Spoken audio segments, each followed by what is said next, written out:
AIIMS paramedical का exam होने वाला है आपका 28 जून को। आपके पास अब बचे हैं सिर्फ और सिर्फ 40 डेज। अब इन 40 डेज को आपको कैसे यूटिलाइज करना है, कौन सी बुक्स आपको फॉलो करनी है, किस टीचर को फॉलो करना है और क्या आपका प्लानर होना चाहिए, इस वीडियो के अंदर सब कुछ बताने वाली। लेकिन उससे पहले एम्स पैरामेडिकल में जाना क्या वर्थ इट है? क्या एम्स पैरामेडिकल से अगर आपको कोई कोर्स मिल जाता है, क्या वहां पे हमारी जॉब रहती है, क्या सैलरी रहती है, क्या करियर स्कोप रहता है, ये हमें पता होगा तभी तो हम लोग एक फोकस के साथ प्रिपरेशन कर पाएंगे। सो इस वीडियो के अंदर मैं आपको एम्स पैरामेडिकल के अंदर कुछ ऐसे कोर्सेज बताने वाले जो आपको कभी भी ज्वाइन नहीं करना है, और ऐसे कुछ कोर्सेज बताने वाले कि अगर आपको ये कोर्सेज मिल जाते हैं तो आपको इन कोर्सेज में जरूर जाना है। ये मत समझना बिल्कुल भी कि एम्स पैरामेडिक एम्स मिल गया है तो कोई भी कोर्स ज्वाइन कर ले, बिल्कुल नहीं, अपना करियर खराब नहीं करना है। सो इस वीडियो के अंदर बहुत रियलिस्टिक चीजें मैं आपको बताने वाली हूँ। तो सबसे पहले हम लोग उसी के ऊपर बात करने वाले हैं कि आप लोगों का जो एम्स पैरामेडिकल का एग्जाम है दैट इज ऑन 28 जून, जिसका रजिस्ट्रेशन आप ऑलरेडी कर चुके होंगे। बहुत सारे आप लोगों में से ऐसे भी बच्चे होंगे जो 1 जून को पहले नर्सिंग का एग्जाम देंगे, उसके बाद पैरामेडिकल का देंगे। तो आप पहले नर्सिंग का एग्जाम दे देना, उसके बाद आपका मैं प्रॉपर रिवीजन प्लानर बना के दे दूंगी कि आपको पैरामेडिकल के लिए कैसे करना है। लेकिन हमारे बॉय स्टूडेंट जो नर्सिंग का एग्जाम नहीं दे सकते, जो सिर्फ पैरामेडिकल के भरोसे है, तो आपको पैरामेडिकल देना भी चाहिए, नहीं देना चाहिए, बिल्कुल रियलिस्टिक। अब सबसे पहले हम बात कर लेते हैं इसकी फीस स्ट्रक्चर की। तो फीस स्ट्रक्चर को लेकर आप लोगों को ज्यादा कंसर्न होने की जरूरत नहीं है। कोई भी कोर्स उठा लेना, सारे कोर्सेज को जो फीस होता है 300 रुपीज होती है। Fees is not a big deal. लेकिन बिग डील क्या है, कोर्स किस टाइप का कोर्स होता है। जैसे अगर आप बात करेंगे एम्स दिल्ली की, बहुत सारे बच्चों का सपना होता है एम्स दिल्ली का, तो रियलिस्टिक चीजें हैं। एम्स दिल्ली सिर्फ 4 कोर्स कराता है, MRIT, dental operating room assistant, dental hygiene और OTT। तो अगर आपको टारगेट है ना कि मुझे एम्स दिल्ली जाना है, तो भूल के भी इन 2 कोर्सेज में मत जाना। Dental operating room assistant, dental hygiene, these are the courses जिनके अंदर आपको अच्छी जॉब ऑप्शंस नहीं मिलेंगे, क्योंकि आप जा रहे हो पैरामेडिकल के अंदर। सो पैरामेडिकल के अंदर आप लोग वो जहां पे आप लैब टेक्नीशियन बन सकते हैं, लैब टेक्नीशियन की जॉब कर सकते हैं, तो आप उन जॉब्स में जाना है जहां पे करियर ऑप्शन ज्यादा है। तो मैं आपको सारे एम्स के अंदर वैलिड जो भी कोर्स है अच्छा वो बताऊंगी, लेकिन बाकी चॉइस आपकी है। अब यहाँ पे क्यों नहीं जाना है, सबसे पहली चीज, भाई सिर्फ 2 सीट्स हैं, सिर्फ 2 सीट्स हैं। क्या 2 बच्चे अकेले बैठ के पढ़ेंगे यहाँ पे? एक जनरल की सीट है, एक OBC की सीट है। ऐसे ही डेंटल हाइजीन की बात कर लो, यहाँ पे भी एक जनरल की सीट है और एक EWS की सीट है। तो आपको अगर आप एम्स दिल्ली में जाते हो MRIT और OTT, साथ ही साथ ये भी बताऊंगी कि इनके अंदर जाने के लिए आपको कितना टारगेटेड स्कोर करना होगा। तो अगर आप एम्स दिल्ली टारगेट कर रहे हो तो आउट ऑफ द 90 आपको 80+ स्कोर लेके आना है अगर आपको ये कोर्सेज चाहिए, क्योंकि आपकी जो रैंक होगी, कोर्स आपको आपकी मर्जी से नहीं मिलेगा, आपकी रैंक के बेसिस पे यहाँ पे कोर्स मिलने वाला है। तो एम्स दिल्ली में 2 कोर्सेज जाने के लिए 80+ नंबर लेके आने होंगे। नेक्स्ट आ जाओ, नेक्स्ट हमारे पास आता है भटिंडा। एम्स भटिंडा के अंदर सिर्फ और सिर्फ एक कोर्स है, दैट इज MRIT। अगर आपको मिल जाता है वेल एंड गुड। कितनी सीट्स है? टोटल 10 सीट्स है। 4 जनरल कैटेगरी की, 3 सीट्स है हमारी OBC, एक SC, एक ST और एक EWS। टोटल 10 सीट्स है, बट MRIT अच्छा कोर्स है, आप ज्वाइन कर सकते हैं। फिर आते हैं बिलासपुर के अंदर। अब एम्स बिलासपुर में अगर आप चेक करेंगे बहुत ज्यादा सीट्स नहीं है, लेकिन मैं आपको सजेस्ट करूंगी इसके अंदर ये 2 कोर्सेज अच्छे हैं, MLT मेडिकल लेबोरेटरी, और एक आता है मेडिकल रेडियोलॉजी इमेजिंग टेक्नोलॉजी। आपको भी पता है आज के टाइम में MRI का कितना ज्यादा ट्रेंड है, हर कोई डॉक्टर MRI सजेस्ट करता है। साथ ही साथ इसमें OTT वाला कोर्स भी अच्छा है। तो टोटल यहाँ पे 10 सीट्स आपकी MLT की है और 5 सीट MRIT की है, और आपकी ऐसी 5 सीट्स OTT की है। बिलासपुर चाहिए तो आपका आउट ऑफ द 90 आप लोग भी ये मान के चलो कि आपको 70+ स्कोर करना ही करना, ठीक है। नेक्स्ट आ जाओ, नेक्स्ट है हमारे पास एम्स भोपाल। एम्स भोपाल में रेडियोथेरेपी टेक्नोलॉजी है। अब रेडियोथेरेपी टेक्नोलॉजी आप कर भी सकते हो, नहीं भी, that is up to you. लेकिन वो डेंटल हाइजीन, डेंटल ऑपरेटिंग, वो कोर्सेज में तो मत जाना बिल्कुल भी। यहाँ पे भी MLT का कोर्स है, ये आपका फर्स्ट प्रेफरेंस होना चाहिए। रेस्पिरेटरी थेरेपिस्ट, अगेन थोड़ा सा कंफ्यूजिंग पार्ट है। रेस्पिरेटरी थेरेपिस्ट में बहुत ज्यादा करियर स्कोप नहीं मिलेंगे, अगेन सीट्स भी सिर्फ और सिर्फ 2 सीट्स है। फिर इसके बाद आता है एम्स भोपाल में आपका ऑपरेशन थिएटर एनेस्थीसिया टेक्नोलॉजी। आप एनेस्थीसिया एक्सपर्ट बनेंगे, यहाँ पे भी आप सोचना जाने से पहले। फिर इसके बाद आता है न्यूरो इलेक्ट्रोफिजियोलॉजी, ये एक अच्छा कोर्स है, न्यूली डेवलप कोर्स है, न्यूरो इलेक्ट्रोफिजियोलॉजी, आप इसमें जा सकते हैं। फिर आपका डायलाइसिस में चॉइस इज योर्स, ठीक है। यूरोलॉजी टेक्नोलॉजी मत जाना, ठीक है। इमरजेंसी मेडिसिन टेक्नीशियन बिल्कुल मत जाना। ओटीटी में जा सकते हो, कार्डियक टेक्नोलॉजी में जा सकते हो, ओटीटी में जा सकते हो, कार्डियक टेक्नोलॉजी में जा सकते हो। So these are the courses जो मैं आपको बता रही हूँ। तो based on the seat and based on the जो कोर्स करा रहे हैं, उस बेसिस पे आपको अपना एम्स टारगेट करना है, अपना टारगेटेड स्कोर लेके चलना है। ऐसे भुवनेश्वर के अंदर एंडोस्कोपी टेक्नोलॉजी, भाई छोड़ दो, एमएलटी, एमआरआईटी, ओटीटी, एनी हाउ किसी भी एम्स में मिल जाए पहुंच जाना।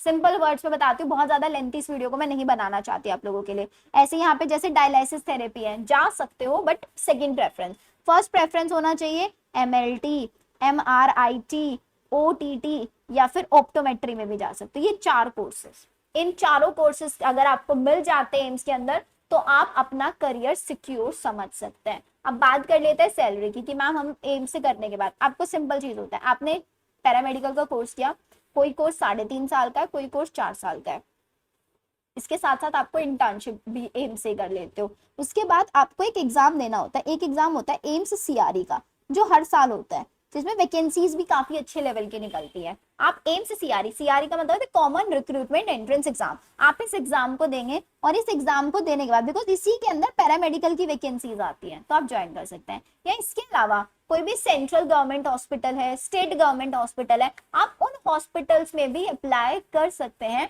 जैसे एम्स नर्सिंग में नर्सिंग ऑफिसर की पोस्ट पे जाने के लिए नॉर्सेट एग्जाम होता है, या अलग अलग एग्जाम होता है, ऐसा पैरामेडिकल में नहीं होता। पैरामेडिकल के अंदर अगर आपको एम्स में जॉब करना है, आप सीआरई का एग्जाम दे दो, आप किसी सेंट्रल गवर्नमेंट हॉस्पिटल में जाना, आप डायरेक्टली भी जा सकते हो, वहां पे आपको कोई कोर्सेज नहीं देने। या फिर इसके बाद नेवी के अंदर ना मेडिकल असिस्टेंट की पोस्ट निकलती है, नेवी मेडिकल, उनके एंट्रेंस एग्जाम होता है, उसकी सारी इन्फॉर्मेशन आपको मेरे ही चैनल में मिलेगी। So make sure channel subscribe करके रखना है। एग्जाम के बाद भी आपने कोर्स कर लिया है, क्या क्या ऑप्शंस अवेलेबल है, सब कुछ आपको मैं अपने चैनल पे बताती रहूंगी। अब ये तो हो जाएगा, अब हम जरा ना थोड़ा सा इसके पेपर पैटर्न को लेके डिस्कस कर लेते हैं। एग्जाम है मेरा 28 जून को। अब मुझे क्या क्या पढ़ना है, न्यू एनसीईआरटी पढ़नी है, ओल्ड एनसीईआरटी पढ़नी है, सिंपल बता रही हूँ। 11th एंड 12th का आपने नीट एग्जाम दिया होगा, तो आपका 11th एंड 12th अच्छे से प्रिपेयर्ड होगा। फिजिक्स, केमिस्ट्री, बायो, यही 3 सब्जेक्ट आते हैं। 30 question physics, 30 question chemistry, 30 question bio, ऐसे करके 90 क्वेश्चन आपसे पूछे जाते हैं।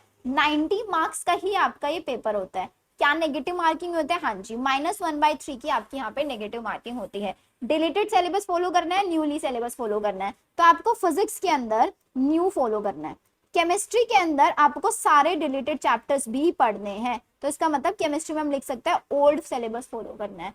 बायो के अंदर आपको न्यूली फॉलो करना है। बायो में आपको कोई भी डिलीटेड चैप्टर नहीं पढ़ना है, डिलीटेड चैप्टर सिर्फ और सिर्फ केमिस्ट्री में पढ़ना, भूलना मत। लास्ट ईयर 5 से 6 क्वेश्चन आए थे डिलीटेड चैप्टर से, सिर्फ केमिस्ट्री में आए थे, बायो में नहीं आए थे, फिजिक्स में नहीं आए थे, ये ध्यान रखना है। तो इतना समझ में आ गया, नेगेटिव मार्किंग बता दिया, पेपर बता दिया। अब पेपर होता कैसे है, पेपर आपका सीबीटी मोड में होता है। सीबीटी मोड का प्रैक्टिस मोड मैंने आप लोगों को सिखा रखा है। अब बात आती है मुझे कैसे पढ़ना है, कौन से लेक्चर फॉलो करना है, क्या टाइम टेबल फॉलो करना है, टाइम टेबल पे आ जाओ। अब इस वीडियो को आप देख रहे होंगे 13 मई में, ये मैंने यहाँ पे बनाया 12 मई से। तो आपको क्या करना है, मैंने आपको डे वाइज टारगेट्स दे दिए यहाँ पे, सिर्फ टारगेट नहीं दूंगी, टेस्ट भी लूंगी इनसे, कि भाई आज है आपका 13 मई, तो 13 मई को आपको बायो में क्या पढ़ना है, living world biological classification, chemistry में क्या पढ़ना है, mole concept structure of atom, physics में क्या पढ़ना है, motion in a straight line and plane. अब इसको पढ़ने के लिए आप लोगों को एक दिन दिया हो, फिर 14 मई पे आ जाओ, कल आपको क्या पढ़ना है, प्लांट किंगडम, एनिमल किंगडम, ये पढ़ना है। 14 और 15 दो, देखो मैंने यहाँ पे ना डेट सिखा देती हूँ आपको। 14 मई, 14 मई को आपको 2 दिन में टारगेट फिनिश करना है। कैसे फिनिश करना है वो भी बताऊंगी अभी। अब इसके लिए आपको क्या करना है, एक टीचर पकड़ लो, जैसे कि मैं आपको बोलूंगी फिजिक्स के अंदर एक तमन्ना मैम है, आपको जिस भी टीचर का समझ में आ रहा है, फिजिक्स में मैं सजेस्ट कर रही हूँ तमन्ना मैम, आप उनको फॉलो कर लो, उनकी महाप्रलय 2.0 सीरीज है, उसको ज्वाइन कर लो। या फिर एक वन स्टॉप सोल्यूशन बताती हूँ, आप एक काम कर सकते हो, यू कैन फॉलो आर, हमारा पैरामेडिकल के लिए भी मैंने एक आखिरी उम्मीद बैच स्टार्ट किया है। हमने सेम आखिरी उम्मीद बैच नर्सिंग के लिए स्टार्ट किया था, 25 डेज का क्रैश कोर्स। ऐसे ही पैरामेडिकल के लिए भी मैं 40 डेज का क्रैश कोर्स स्टार्ट करने जा रही हूँ। अब इस 40 डेज के क्रैश कोर्स में क्या मिलेगा आपको, फिजिक्स, केमिस्ट्री, बायो, तीनों के रिकॉर्डेड लेक्चर्स मिलेंगे, तीनों के रिकॉर्डेड लेक्चर्स आप लोगों को मिलेंगे। साथ ही साथ मेरे साथ आपको पर्सनल मेंटोरशिप भी मिलेगा, आपको कहाँ पे क्या प्रॉब्लम आ रहा है, और उससे बड़ी चीज पता है क्या मिलेगा, बायो के मैं यहाँ पे लाइव लेक्चर्स भी लूंगी। बायो के यहाँ पे आपको लाइव लेक्चर्स भी देखने के लिए मिलेंगे। इसके साथ साथ आप लोगों को जो प्लानर बना के दिया ना, जैसे 13 मई, इनका पूरा का पूरा डेली टेस्ट आप लोगों के होंगे। 13 मई का टारगेट फिनिश, आखिरी उम्मीद बैच में जाओ, टेस्ट लगा दो। 14 मई 15 में 2 दिन में ये टारगेट फिनिश किया, टेस्ट लगा दो। 16 मई में ये टारगेट दिया, ऐसे करके आपका पूरा 11th और 12th 16 जून तक खत्म हो रहा है। कब तक फिनिश हो रहा है? 16 जून तक आपका ये पूरा फिनिश हो रहा है। और फिर इसके बाद 16 जून से लेके 27 जून तक आपके सिर्फ और सिर्फ फुल सिलेबस टेस्ट में। ऐसे होती है प्रिपरेशन। टारगेट दे दिए, टेस्ट में लूंगी आप लोगों के, हर दिन रात में टेस्ट होंगे 10 बजे, 10 PM आपका हर दिन टेस्ट होगा। और वो बच्चे जो मेरा आखिरी उम्मीद जो नर्सिंग के लिए तैयारी कर रहे हैं, इफ यू वांट आप अभी ज्वाइन कर लो, नर्सिंग में भी आपकी हेल्प हो जाएगी और साथ ही साथ पैरामेडिकल में भी एज इट इज आप एनरोल कर सकते हैं, राइट। और लेकिन वो बच्चे जो पैरामेडिकल में अब तक ये सोच के बैठे कुछ नहीं हुआ है, तो भाई आप इसको ज्वाइन कर लो। अब ज्वाइन करने का सिंपल तरीका है, हमारा ऐप है made about bio, link description में दिया हुआ है। इस बैच का मैं प्राइस आपको बता देती हूँ। इस बैच का प्राइस बहुत मिनिमम मैंने आप लोगों के लिए रखा हुआ है, दैट इज सिर्फ 499 रुपीज। भाई 40 दिन का कोर्स है। फिजिक्स केमिस्ट्री बायो तीनों के रिकॉर्डेड लेक्चर्स मिल रहे हैं और बायो के लाइव लेक्चर्स मिल रहे हैं। फिजिक्स केमिस्ट्री के रिकॉर्डेड टॉप मोस्ट टीचर्स के थ्रू सारे PYQs आपको यहाँ पे कराए जाएंगे, सारे PYQs आपको यहाँ पे मिलेंगे। डेली टेस्ट मिलेगा, हर दिन आपका टेस्ट होगा और टेस्ट के बेसिस पे टेस्ट का प्रॉपर एनालिसिस भी आप लोगों को कराया जाएगा। तो ऐसे अगर आप लोगों को चाहिए ना कि भाई मेरा नर्सिंग तक तो मैं सिलेबस कंप्लीट नहीं कर पाया, लेकिन मैंने पैरामेडिकल के लिए रजिस्ट्रेशन किया हुआ है, so this is the best way. In 40 days में you can crack your AIIMS paramedical. और एग्जाम होने के बाद कौन से कोर्स में आपको जाना चाहिए, आपकी रैंक पे क्या आपको मिलेगा, सारी इंफॉर्मेशन मैं आप लोगों को प्रोवाइड करूँगी, ठीक है। चलिए फिर मिलते हैं हम लोग हमारी नेक्स्ट वीडियो में। अगर आज आपने मेरी चैनल पे फर्स्ट टाइम आए हो, चैनल सब्सक्राइब जरूर कर देना, वीडियो लाइक कर देना। आप लोगों के जितने भी ग्रुप्स होंगे जहाँ पे आप पैरामेडिकल के लिए स्टडी ग्रुप्स हैं, वहाँ पे वीडियो जरूर शेयर कर देना, बिकॉज बहुत बेनिफिशियल वीडियो मैंने आप लोगों के लिए बनाई है। मिलते हैं हम लोग हमारी नेक्स्ट वीडियो में। Bye everyone.